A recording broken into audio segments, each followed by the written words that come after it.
Quindi sto porco ha tolto potenzialmente tutte le carte più asso di Yugi, ha pescato indebitamente 5 carte e peraltro ha pescato le carte più forti. Intendo ovviamente la potenza delle barate. Questa è una barata importantissima con la I maiuscola, perché se Seto andava a segno, e doveva andarci, Yugi aveva finito il deck. Teste di cazzo che non siete altro.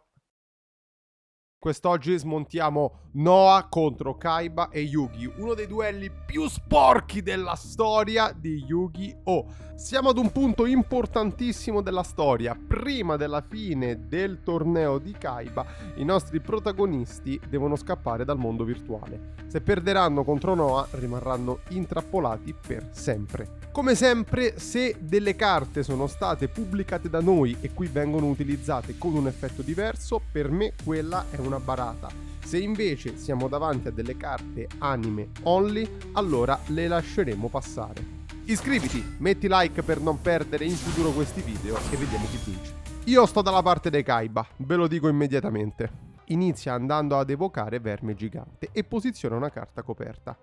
Lascio stare il fatto che lascia la carta coperta distruggicarte, quando in realtà sarebbe Virus distruggicarte. Finché avrò distruggicarte sul campo, per lui è la fine. Anzi, se la vai a chiamare distruggicarte, crei un precedente pericoloso, perché è tutt'altra carta.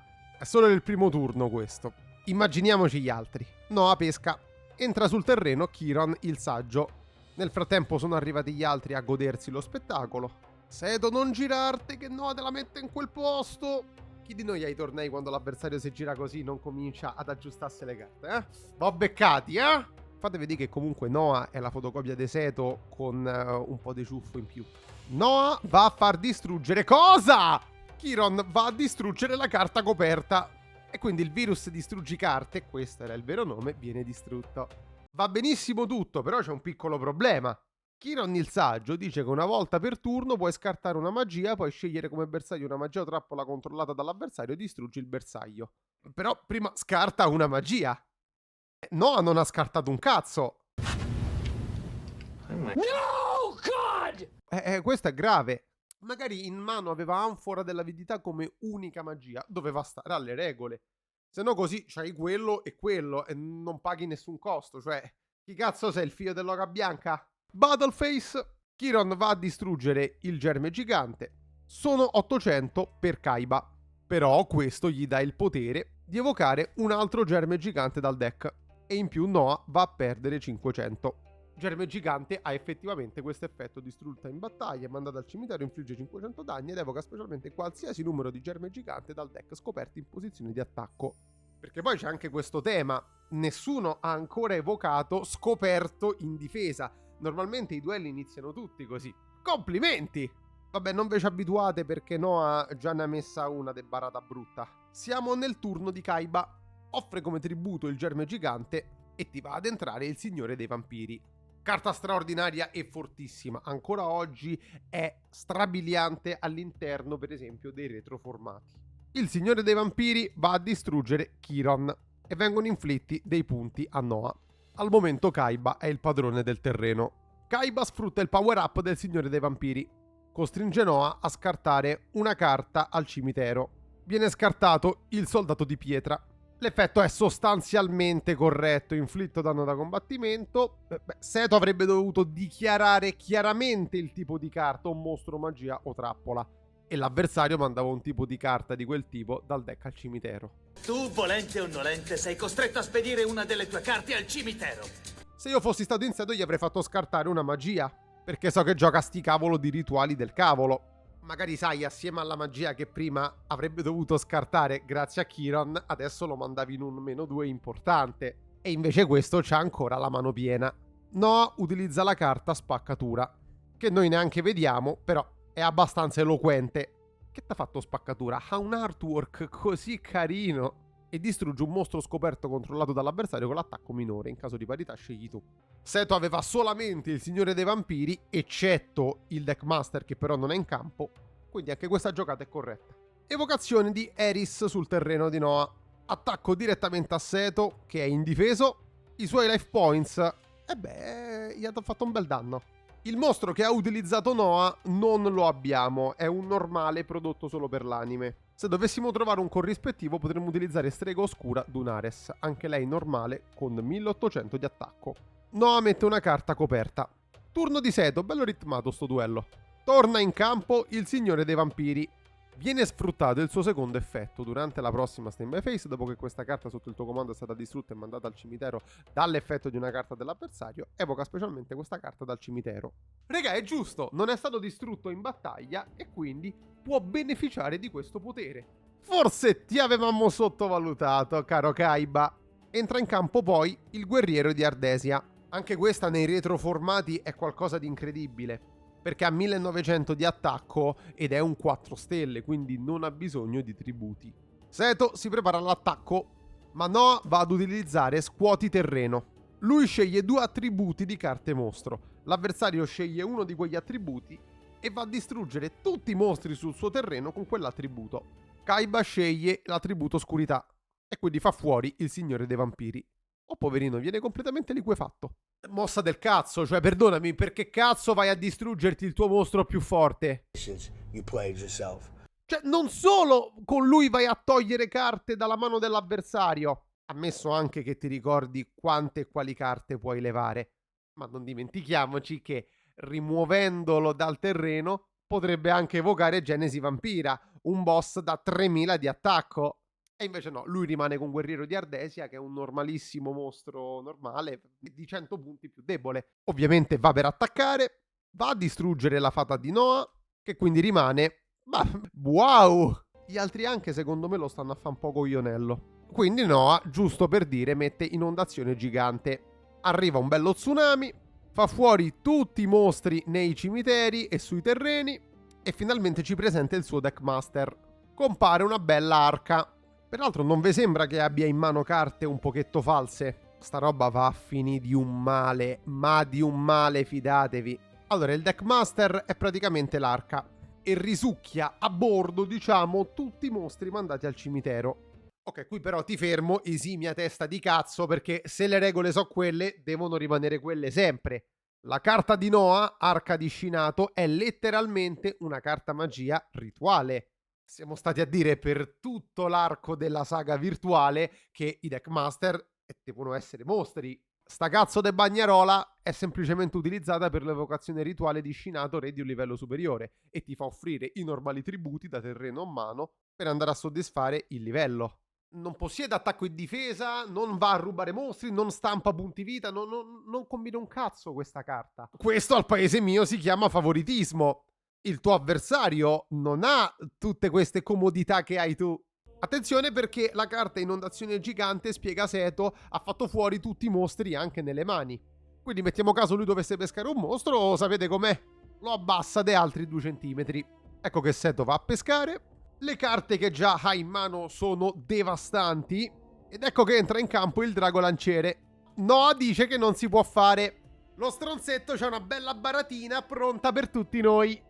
Infatti, dall'arca... No, oddio ragazzi, no. Non dirmi che lo stai facendo. Non dirmi che lo stai facendo! Dall'arca va a riciclare il Signore dei Vampiri, che certamente viene distrutto. Certamente infligge dei punti vita a Noah, ma un costo irrisorio.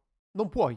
Letteralmente non puoi farlo. È tutta una farsa questa roba. Questo si inventa che le carte magia sono Deckmaster.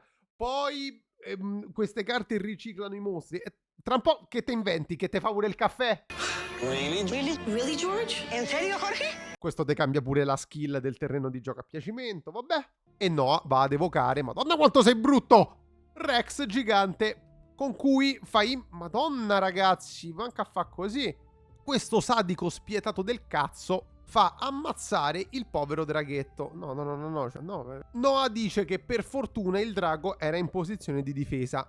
E tu potresti dirmi no, Anto, io mi ricordo che questo drago però ha appena attaccato e ha distrutto il Signore dei Vampiri. Giusto, vero, Seto non aveva detto che piazzava il suo mostro in posizione di difesa, non avrebbe potuto farlo dopo un attacco, però è stato salvato dal suo stesso mostro, perché Drago Lanciere ha il power up di infliggere danno perforante se attacca un mostro in posizione di difesa, ma se attacca lei stessa viene messa in posizione di difesa dopo il damage step, quindi dopo aver inflitto danno. In questo caso ha rispettato le regole.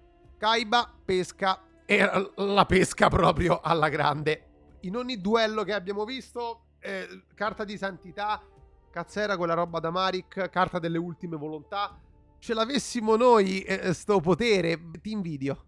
Adesso Kaiba utilizza il potere del Deckmaster, quindi evoca sul terreno normale in posizione di difesa, ovviamente scoperto, certo, il drago dimensionale. Ma lo chiama drago dimensionale, in verità sarebbe drago da un'altra dimensione.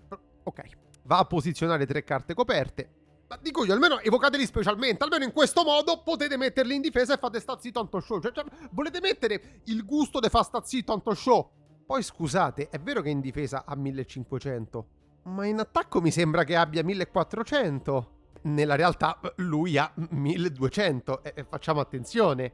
No, utilizza impatto violento e ricomincia con le solite sceneggiate, peggio dell'Eleadanio. Diventa l'era glaciale e si dimezzano i life points di entrambi i giocatori.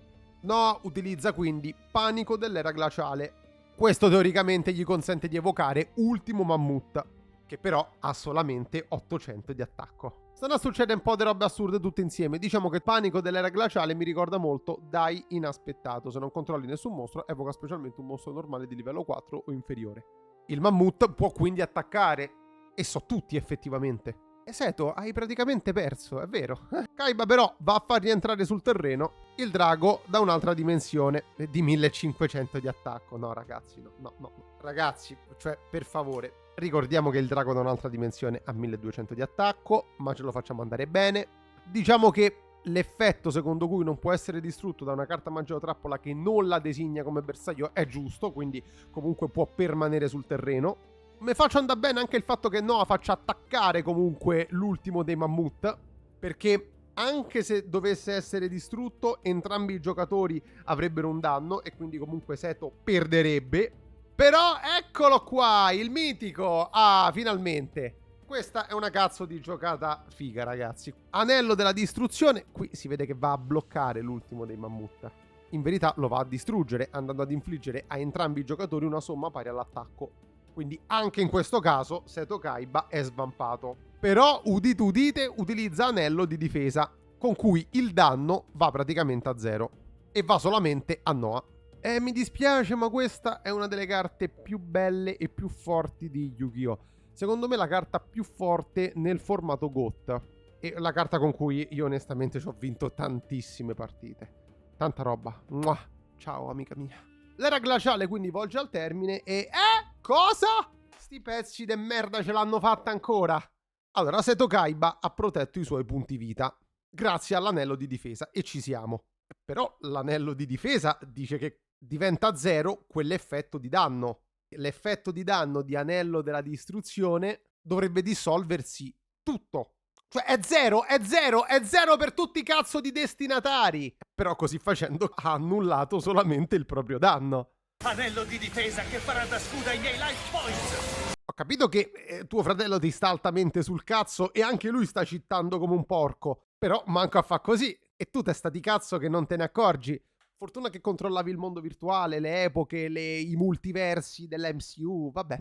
Comunque in questa partita c'è tutta l'essenza del GOT. Kaiba manda al cimitero Drago del Tuono, che quindi finisce all'interno dell'arca di Shinato. Questo gli consente di aggiungere dal deck 2 copie, che in questo modo tu vai a scremare il tuo deck, riducendo la possibilità di pescare i brick, le cosiddette carte morte.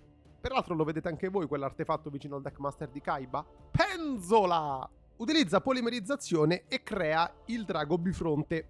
Grazie alla carta attacco rapido lo può attaccare immediatamente. Io non so se siamo all'interno di Battle City ancora, però dovrebbe essere un altro arco questo, dovrebbe essere tutto un altro torneo, se così vogliamo chiamarlo. Non dovrebbe esserci la regola secondo cui non puoi attaccare immediatamente con infusione. Beh, comunque Kaiba può attaccarlo subito, così Noah perderebbe all'istante. Però va a richiamare ancora dei mostri dall'arca di Shinato e va a posizionare sul terreno Soldato di Pietra e Rex Gigante. Questo va a valorizzare il consiglio che avevo dato a Kaiba. Con il cazzo di Signore dei Vampiri potevi fargli mandare via una magia o una trappola. Adesso magari non aveva sul terreno quel bestione da 2000 di difesa. Kaiba dice che era esattamente nei suoi piani, perché va ad utilizzare la carta Rabbia del Drago. Sostanzialmente il drago bifronte infligge danno ai life points anche se attacca mostri in difesa. Il cosiddetto attacco perforante. Ragazzi, è fottutamente tutto giusto. Il drago di tuono bifronte si forma andando a fondere drago del tuono più drago del tuono. E Rabbia del Drago, se un drago attacca un mostro in posizione di difesa, infligge danno da combattimento perforante. Sono quasi commosso! Quindi adesso lui può attaccare con il Rex gigante che ha 1200 e è fatta. Ha vinto! Ovviamente fa attaccare prima con il drago da un'altra dimensione, ma è chiaro. Il 1200 viene distrutto con il drago, ma dico, ferma il cazzo di attacco, hai vinto! Hai praticamente vinto, devi solo attaccare con quell'altro mostro! Mi rifiuto io qua. No, mi alzo e me ne vado. Me ne vado, arrivederci. Qui c'è anche il famoso frame di Joy. Tutta questa scena è un enorme troll, non c'è altra spiegazione. Cioè tu potevi già aver vinto, avevi salvato tuo fratello, avevi salvato il mondo e invece devi lasciarlo in vita. Magari così ti attiva qualche mossa strana, qualche altro power up. Quanto cazzo sei stupido, Seto Kaiba, ma fatti dire, ecco, te lo meriti. E giustamente Noah va a mettere Mokuba posseduto davanti a lui. A parte che questa è un'infrazione grande come una casa, perché in un duello non si possono utilizzare scudi umani per bloccare attacchi. Porco zio, con tutti i power up che hai utilizzato, con tutti i favoritismi che hai avuto nel tuo stesso mondo di cui tu hai il controllo, puoi fare il cazzo che ti pare, ti riduci a questo? Non so chi dei due sia il più stupido. Quindi Seto a questo punto blocca l'attacco. Noah utilizza l'ennesimo effetto di arca discinato. 12 anime scendono dall'arca e lui si ricarica di punti vita. Ma fai schifo in culo. Hai barato come un porco, hai utilizzato effetti che non si possono attivare, hai persino un deckmaster che non dovrebbe mai esistere nel mondo e continui a utilizzare ste regole del cazzo. Ma che cazzo si ritrova pure in mano? Cioè, aggiungiamo benzina sul fuoco tanto. Ora gioco Abisso Oscuro. Buco Nero è una cavolo di carta fortissima all'epoca. Tant'è vero che è stata anche bandita per diverso tempo proprio nel competitivo. E infatti in questo caso ha fatto piazza pulita dei mostri e li ha ricaricati sull'arca. E in tutto questo te sta a fare il culo a strisce, no? Cioè è inutile che c'hai sto sguardo sornione. Comunque Seto gioca ancora una volta il drago da un'altra dimensione. Gioca un'altra volta, nel doppiaggio sono un po' ambigui, è una carta che ho già avuto. Il drago da un'altra dimensione, a parte che non può essere distrutta dall'effetto di una magia trappola che non la designa come bersaglio. E Buco Nero, appunto, non designa come bersaglio, dice solo distruggi tutti i mostri sul terreno, non dice bersaglia tutti i mostri e distruggili. Quindi il tuo mostro neanche sarebbe dovuto uscire dal campo. Poi, attenzione cosa cazzo ha fatto! Scusate! Questo duello è la fiera delle cazzate epiche, ragazzi. Prima ha evocato il mostro in posizione di attacco. Poi ci ha ripensato e l'ha messo in difesa. Cioè, se il mostro fosse rimasto sul terreno, come diceva la carta, allora, ok, potevi farlo. Ma se devi giocarlo a campo vuoto, in attacco, poi ci ripensi e lo metti in difesa, questo non è assolutamente possibile. Non fatelo assolutamente nei tornei perché ve legano e ve prendono assediate tipo JBL con Eddie Guerrero. Vabbè, comunque Noah va a creare il mondo proprio della Kaiba Corporation, giusto per fare un po' di giochi mentali in più a Kaiba. Poi va ad utilizzare la carta Gradius. Vi interesserà sapere che è una delle carte che Konami ha preso in prestito da un videogioco. Sì, perché fanno pure ste cose. Ci abbiamo già fatto un video su questo, quindi non mi ripeterò troppo. Ti lascio nelle schede quel video perché è veramente super interessante. C'è sta pure Metal Gear Solid in mezzo, veramente una roba stupenda. Noah gli va anche a mettere dei power up, e cioè il laser ciclonico e il livellatore di materia. Ora, la carta laser ciclonico esiste, può essere solamente equipaggiata a Gradius, aumenta l'attacco di 300 punti, quando attacca un mostro in difesa infligge la differenza di life points come danno da combattimento. Livellatore di materia, come vedete, non esiste, però se può interessarti c'è sollevatore di livelli. Cosa volete dirgli? Il problema è che Noah non fa vedere queste carte che si attivano, quindi si presuppone che ancora all'epoca non fossero neanche state pensate. Cioè, ve lo posso dire, siete proprio odiosi, porca puttana. Noah va a far fuori il drago dimensionale. Seto becca 100 punti in meno. Il drago dimensionale però torna sul terreno? Non mi sembra che sia stato distrutto da una carta magia. Noah lo ha sparato con Gradius. Se qualcuno di voi ci ha capito qualcosa di più di questo passaggio lo scriva nei commenti, forse mi sono perso qualcosa. Seto lascia il drago in difesa, Noah va ad utilizzare opzione di Gradius. Questo gli permette di sdoppiare la navicella da combattimento. Mi sembrano i Cosmo questi.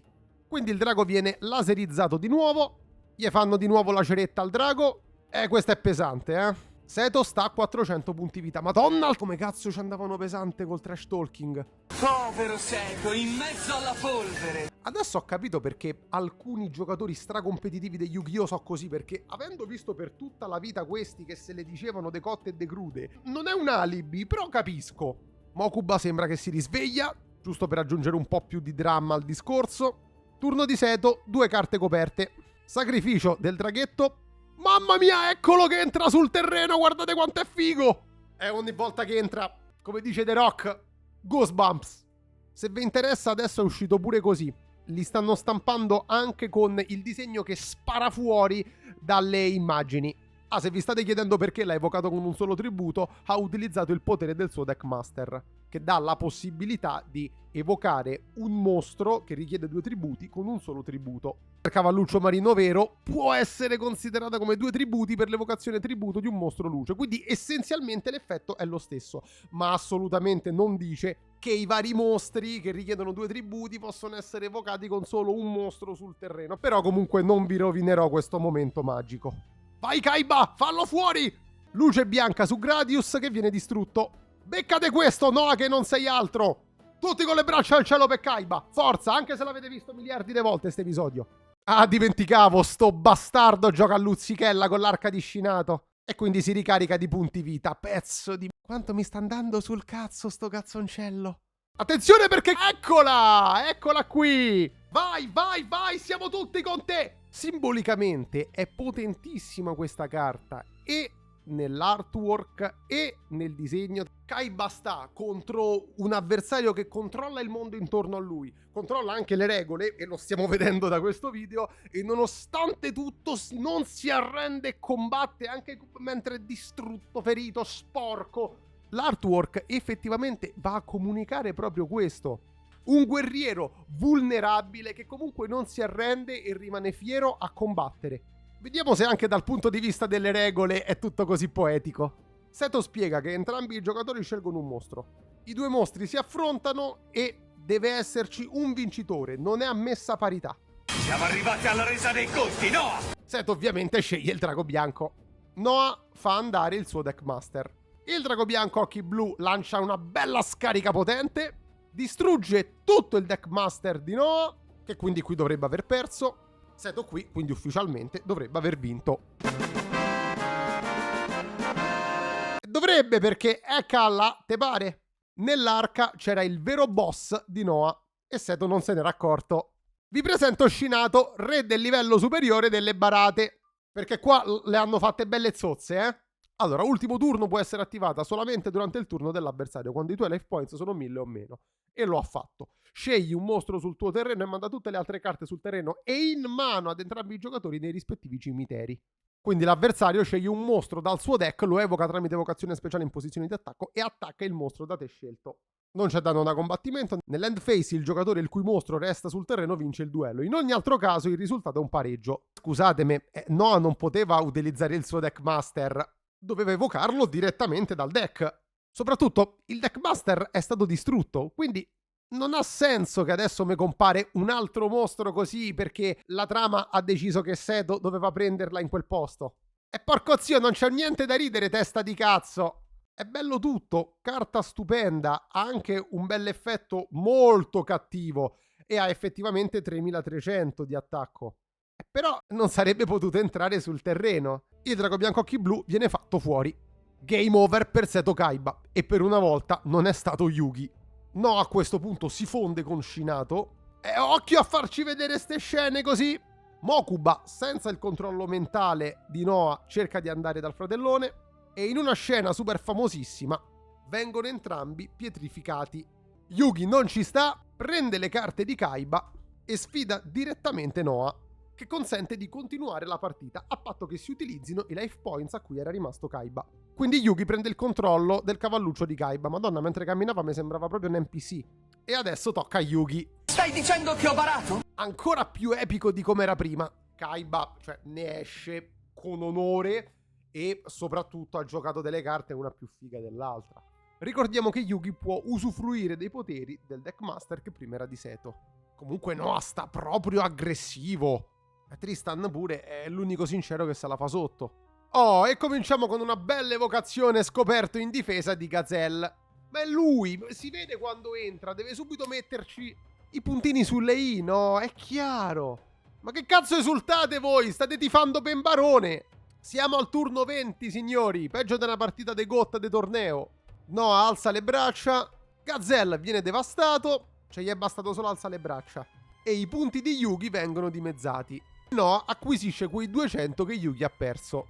Non so, è tutto un po' strano. Comunque Yugi mette un mostro coperto in difesa. Finalmente ce l'ha fatta. Turno di Noah Kaiba. Ecco che vado. Oh! Signori, questo è un checkpoint, tipo quelli di Crash Bandicoot. Ecco a voi il mostro più odiato della storia di Yu-Gi-Oh! Perché qua sembra che ci abbia 4-5 gambe.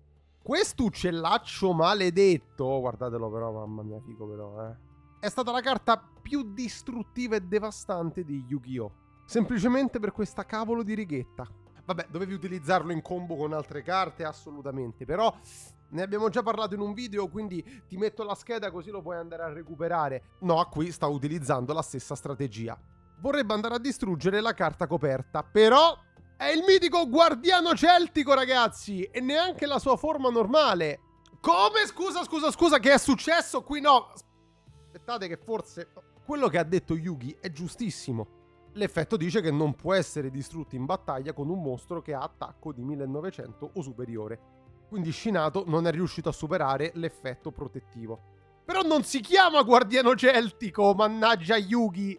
Si chiama guardia celtica riaddestrata. Cioè è incredibile, non mi sbagli l'effetto, mi sbagli il nome del mostro. Lo fai apposta, non c'è altra spiegazione. Vabbè, poco male, Noah deve ancora andare in end phase. Quindi utilizza Primavera di Rinascita. Carta continua, magia. Yatagarasu torna nella mano di Noah e Primavera di Rinascita lo fa salire a ben 8100. La carta Primavera di Rinascita esiste e dice che ogni volta che dei mostri vengono fatti tornare dal terreno in mano al proprietario, aumenta i life points di 500 punti. Quindi la mossa di Noah è stata corretta. Alla 4Kids non piace questa artwork. Yugi mette un altro mostro in posizione di difesa. Sembra un turno tranquillo, ma in realtà sta preparando la possibile sconfitta immediata del Deckmaster. È il turno di Noah. Evocazione di Prete Asura. Questo è fortissimo, ragazzi, perché può attaccare tutti i mostri sul terreno dell'avversario. Quindi prima viene fatto fuori, madonna che brutalità sta scena, la guardia celtica. Noah inizia ad essere chetaminico e viene trafitta anche la carta coperta di Yugi. Ma la carta si rivela essere, eccola qua! Raga, il festival delle carte straordinarie e delle barate, ovviamente. Vedete quanto è bello quando le carte vengono messe coperte in difesa, poi c'è l'attacco e poi c'è la sorpresa. A questo punto Cyberjara deve andare a distruggere tutti i mostri sul terreno. Quindi questo dovrebbe valere anche per il Deckmaster di Noah, che è sul terreno. E questo dovrebbe decretare la sua sconfitta. E l'effetto, ragazzi, è quello. Cyberjara, quando viene scoperta, distrugge tutti i mostri sul terreno. Entrambi i giocatori rivelano le prime 5 carte del loro deck, poi li evocano specialmente scoperti in posizione di attacco o coperti in difesa, qui lo va proprio a dire lui, tutti di livello 4 o inferiore, e inoltre aggiungono le carte rimanenti alla loro mano. Prete Asura, addio. No, praticamente hai perso, fratello. 50 episodi per essere distrutti da Cyberjara. Vabbè. Attenzione, che cosa sta facendo sto pazzo? Cioè, fa ritirare... No, fermati. Ha introdotto... Cioè, sto figlio di buona donna ha introdotto la ritirata del Deckmaster. Per una volta sto con Yugi. E questo vi fa capire quanto è grave. Anche Cyberjara viene distrutta. Noah torna come se nulla fosse con il Deckmaster che è fuori dalla zona del campo. Yugi gli dice che è un pezzo di merda. No, scherzavo. Sarebbe un mondo troppo bello quello. Sì, adesso va a spiegare tutta la sceneggiata, che il Deckmaster possiede il potere dell'inversione, che gli permette... Vabbè, ve la risparmio perché non gli crederebbe nessuno, neanche tuo padre te crede. Gozaburo per l'appunto. Nelle carte rivelate ci sono... No, Yugi. Io mi auguro che questo duello finisca con voi due che franate, altro che spaccatura. Cyberjara dice che i mostri si evocano specialmente scoperti in attacco o coperti in difesa. Lui qui ce li ha scoperti in difesa. Il bello è che li va a tributare, ma avrebbe potuto farlo anche se fossero stati coperti. Sangan al cimitero gli va a far aggiungere un mostro.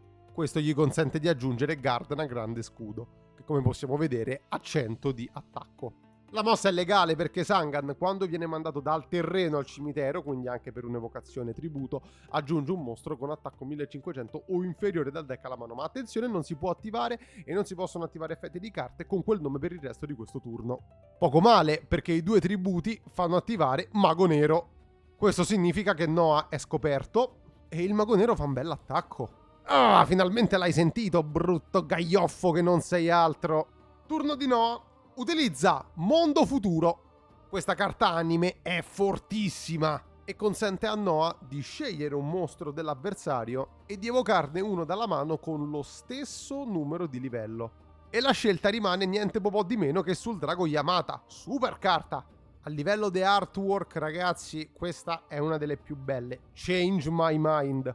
Noah ricomincia a fare l'anfetaminico e il Mago Nero viene brutalmente corroso. Yugi sta con un piede nella fossa. 5600 a 100. Drago Yamata torna in mano e grazie a Primavera di Rinascita Noah si cura di 500. Vi interesserà sapere peraltro che con Drago Yamata Noah, avendo inflitto danno da combattimento a Yugi, ha anche pescato fino ad avere 5 carte nella mano. Cioè, sto moccioso ti sta distruggendo, però per una volta hai le attenuanti. Noi siamo con te, Yugi, per una volta. Anche perché la mano buona ce l'hai. Certo, sembra un po' fatta con l'intelligenza artificiale, ma vabbè. Attivazione di spade rivelatrici. Fino alla terza end phase, a meno che non distrugge le spade, egli non potrà attaccare con i mostri. Poi, che cazzo fa questo? Evocazione di Kuribo, addirittura in attacco. Vabbè, non può essere attaccato, quindi vabbè.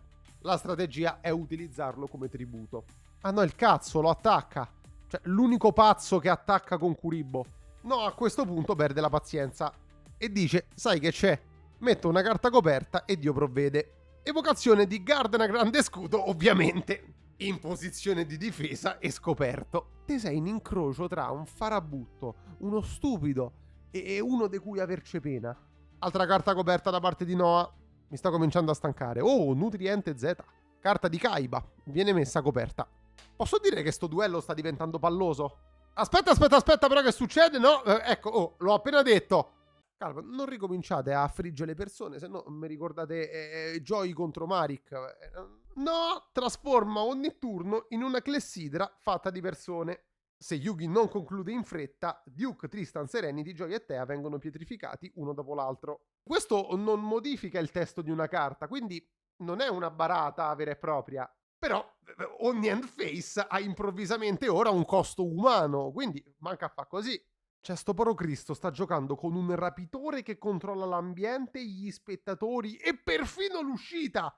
Se questo è un duello neutrale, allora Kuribo è un revisore dei conti. Noah utilizza Orologio Fiamma del Destino. Le spade rivelatrici scompaiono una ad una. Però eravamo nel secondo turno. Yugi chiede spiegazioni e Noah dice che Orologio Fiamma del Destino ha fatto spostare il conteggio dei turni più in avanti di uno. L'effetto è sorprendentemente vero, quindi la giocata è corretta. Dal momento che il turno continua normalmente, Noah evoca Autoime. Ma chi è un concessionario di macchine? Grazie al suo effetto, tutti i mostri di Yugi passano in posizione di attacco. Poi che cazzo fa sto pazzo? Sacrifica Autoime e la carta coperta! Ma fategli un TSO obbligatorio a questo, altro che il cervello del mondo virtuale! Viene rievocato il drago Yamata, ma ok, ha bisogno di 2 tributi e va bene, però Otoime, ecco come si chiamava, tipo one time offer, se non sbaglio era già stata evocata normalmente, non può essere evocato specialmente, quindi non ci sono scuse. Noah ha effettuato 2 evocazioni normali in uno stesso turno. E adesso fai anche il duro attaccando con il mostro più forte che hai. che giustamente sta per polverizzare Kuribo e pietrificare Yugi. Per Yugi, come si dice al paese mio, non ci stanno più santi. Posso dirvi che Kuribo è super puccioso pure così? Noah dice, finalmente l'ho fatta bella la giocata. Però il nostro Yugi è ancora in piedi, ma chissà perché. Questo sclera e il faraonazzo ne tira fuori un'altra dal cilindro. Hai attivato la mia carta trappola nutriente Z! Questa è carina, questa dovrebbe essere quella di Kaiba. Proprio quella di Kaiba l'ha salvato. Onore a Kaiba. Ultimo turno. Yugi spiega candidamente che Nutriente Z, quando sta per subire 2000 danni o più, lo fa salire a 4000 per poi ricevere il colpo. Cioè prima mi ricarico di 4000 e poi subisco quanto devo subire. In questo caso 4100 meno 2600, il conto torna. E il bello è che Nutriente Z esiste davvero durante il calcolo dei danni quando stai per subire 2000. Regà, è così, bravo Yugi. Anzi, bravo Kaiba. Noah è così stupito che non c'ha più gli occhi, la bocca e tutto il resto in faccia. E qua te vendono la solita sceneggiata, sì, le carte dei miei amici perché ho il supporto dei miei amici. I got family. Basta. Yugi, sei peggio di Caressa con certe uscite, però boh. Comunque c'è ancora abbastanza da schiattare. Il Deckmaster regala altri punti a Noah. Porco 2, 8200. Poi va ad utilizzare Benedizione di Sebek. Oh, la stessa carta che avevano utilizzato i Big Five contro Yugi e Joy. Anche quella partita fighissima. Avendo inflitto un danno da combattimento dopo una battaglia con un mostro, guadagna life points pari all'ammontare che ha tolto. A te però noi te dovremmo togliere dalla faccia della terra, brutto barone del cazzo. La stramaledetta benedizione! Oh, un ossimoro. È vero che fa guadagnare lo stesso ammontare di life points se un mostro infligge danno da combattimento all'avversario, però con un attacco diretto. Drago Yamata ha attaccato Kuribo, quindi ha distrutto un mostro. In più Noah prima ha utilizzato l'effetto del Deckmaster, subito dopo ha attivato la rapida benedizione. Secondo le regole di Yu-Gi-Oh! Dovrebbe esserci una piccola cosuccia chiamata timing che è stato perso. Però non voglio buttarvi in mezzo anche regole difficili, complesse. Qua, basta, mi sento caldo, c'ho sede. Vorrei prendere a pizzettoni questa 2-2 finché fanno dispari, quindi il bello è che Drago Yamata a fine turno torna in mano. Quindi, grazie a Primavera, Noah arriva a ben 11.000 punti. E il bello è che non è un errore di per sé. Come regola non c'è un divieto di guadagnare life points e neanche un limite massimo. Quindi se gli effetti fanno guadagnare, il numero può continuare a salire fino all'infinito. Mi sa che sono un po' cazzi vostri perché siamo a un altro end phase. Yugi evoca Alpha Guerriero Magnetico in attacco, il quale attacca Noah direttamente. Ovviamente è un attacco con la stessa potenza di una caccola e quindi Yugi passa in end phase. Ciao a un altro amico. Questa volta è il turno. Mamma mia, povero Tristan. Guardatelo, ragazzi. Ma quelli che hanno scritto sto cartone comunque sono dei fottuti sadici. Fuori un altro. Il supplizio continua. Questi siamo noi quando lei ci invita a prendere un caffè di sopra. Evocazione di Inaba Coniglio Bianco, che ha il potere di attaccare direttamente i life points di Yugi. L'attacco va a segno. Oh, occhio che sta posizione è un po' pericolosa. Non posso credere che da piccoli abbiamo visto questa scena. Peraltro Max Di Benedetto, da sempre super misurato, proprio qui doveva prorompere con quest'urlo dell'inferno. Beh, lasciamo perdere. Carta coperta e poi evocazione tramite tributo. Ecco che entra la giovane maga nera, che va a potenziarsi di 300 per ogni incantatore. In questo caso c'è solo il mago nero. La giocata è assolutamente corretta. No, scusate, sto ancora a ripensare prima al coniglio. Noah è scoperto perché il suo mostro è tornato in mano. Non dimentichiamoci che questo gli ha consentito di guadagnare ulteriori punti vita. Viene quindi attaccato dalla maga nera, ma come potete vedere, siamo già di nuovo alla end phase. Sotto a chi tocca? Indovinate chi viene seccato adesso? Oh, la povera Serenity! Male, non me la ricordavo. Mamma mia che ansia, ma fermate proprio! Io non lo dico mai, però recuperatevi questo duello tutto in una filata perché è davvero... sta a venire a male.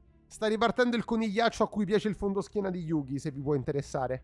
Yugi però questa volta dice: hai attivato la mia carta trap! Allora, rinnovamento oscuro permette di richiamare un incantatore dal cimitero. Però deve andare a sacrificare un mostro suo e uno dell'avversario. Quindi il coniglietto fondoschienatore se ne va, Gardena grande scudo anche ci lascia, e viene evocato, Madonna, Undertaker! Cioè, solo per l'epicità di questo momento, io gli andrei a perdonare sta barata del cazzo che ha fatto. Ma possibile che... cioè, fino alla fine! Rinnovamento oscuro, porco il cazzo, quando l'avversario evoca normalmente o specialmente uno o più mostri, scegli come bersaglio uno di quei mostri e un mostro incantatore che controlli, mandi entrambi i mostri al cimitero e poi richiama un mostro oscurità o dal deck o dal cimitero e incantatore. Ora il mago nero certamente è un incantatore ed è oscurità, ma Inaba Coniglio Bianco è bestia e Gardena Grande Scudo, che qui viene chiamato Grande Scudo Custode, è un guerriero. Dove cazzo è l'incantatore?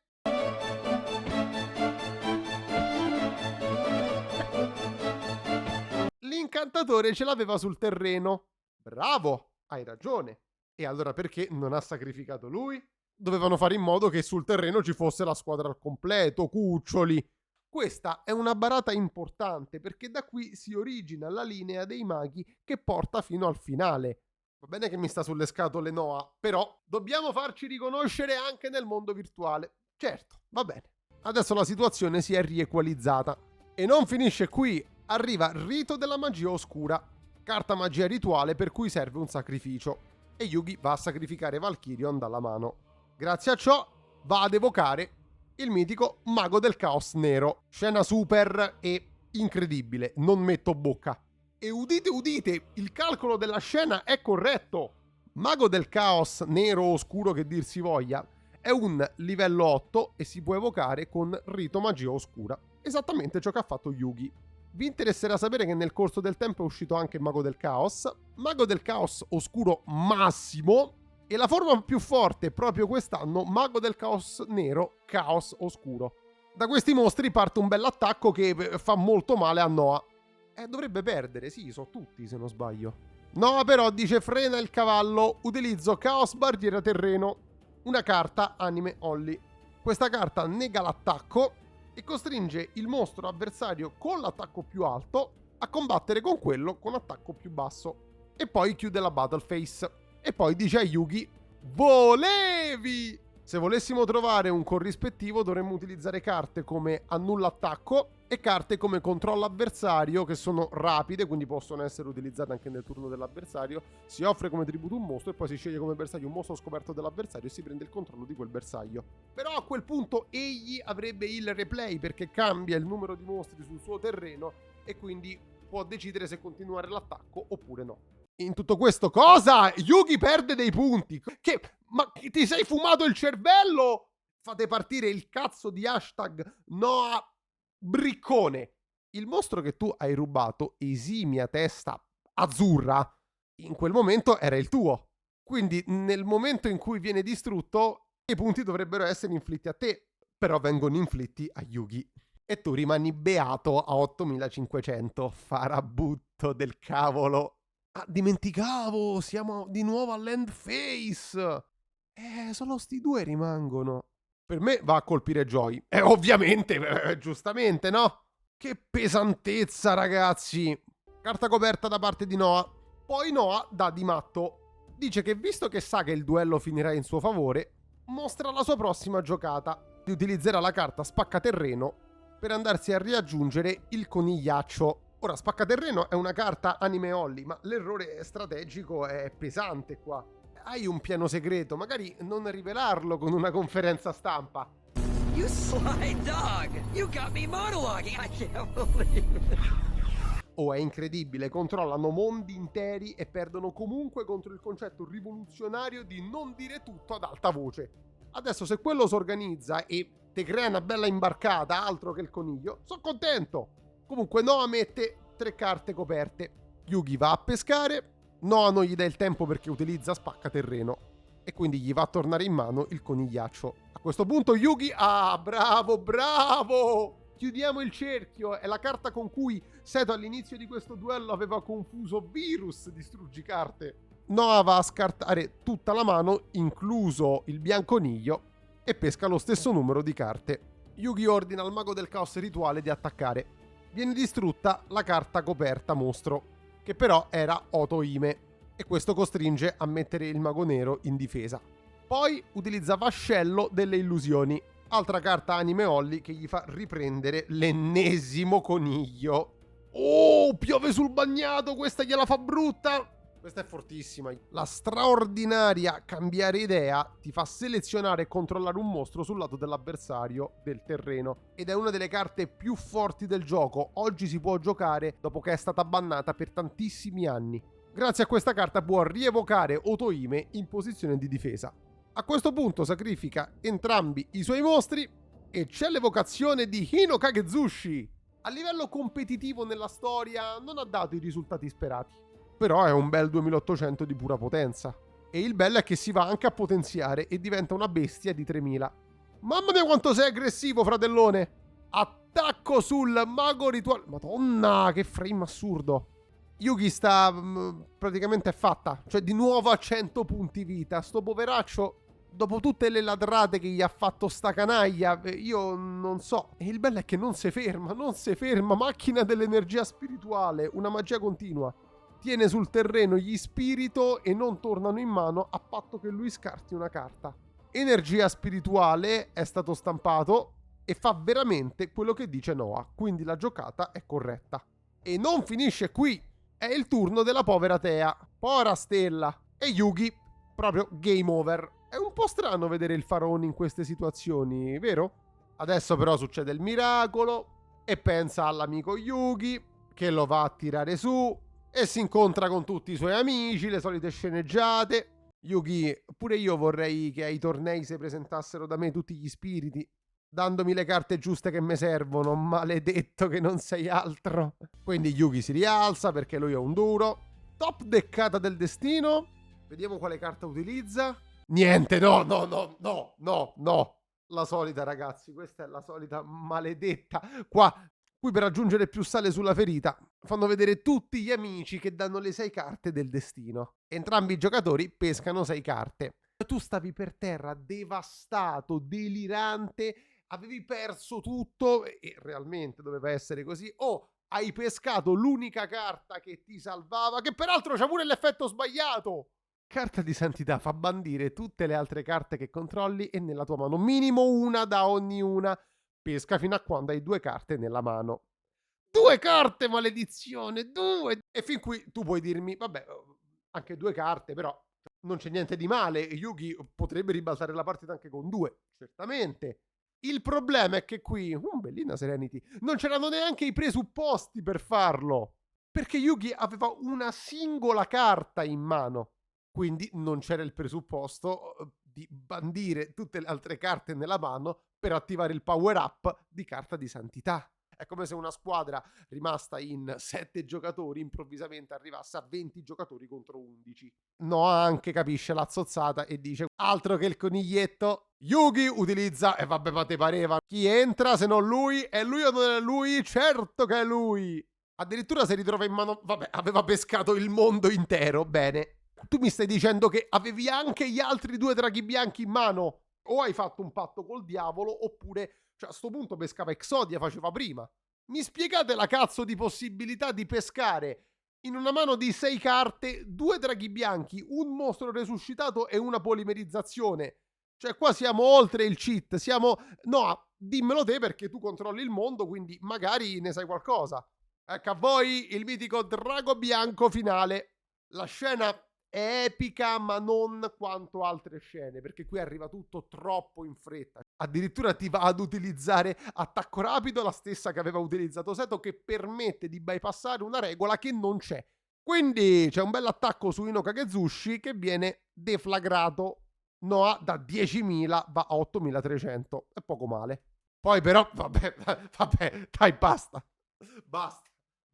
Cioè, ma veramente sei un prescritto del cazzo così.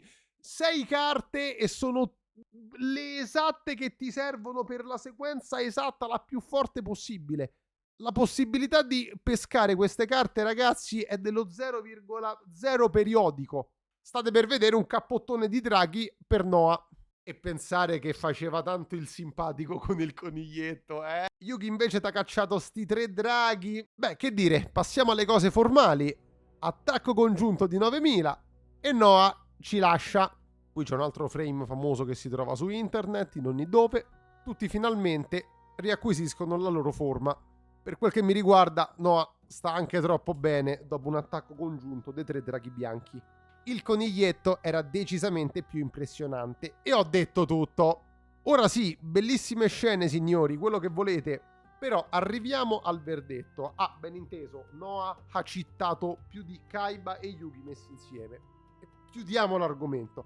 Ma il duello sarebbe potuto andare diversamente? Ora, nella parte contro Kaiba c'è poco da dire. Seto poteva vincere tranquillamente con il drago bifronte. E più tardi anche, ultimo turno, gliel'hanno fatta sporca, perché la carta concede un secondo combattimento che non era possibile. C'è anche una sorpresa, e mi riferisco alla parte con Cyberjara. Ora, Noah viene salvato in maniera sporca, ritirando l'attacco di Shinato quando Cyberjara dovrebbe distruggerlo. Lì ti vendono il potere del Deckmaster, ma il Deckmaster non aveva già il potere di far aumentare i punti vita. No, vabbè, lasciamo perdere.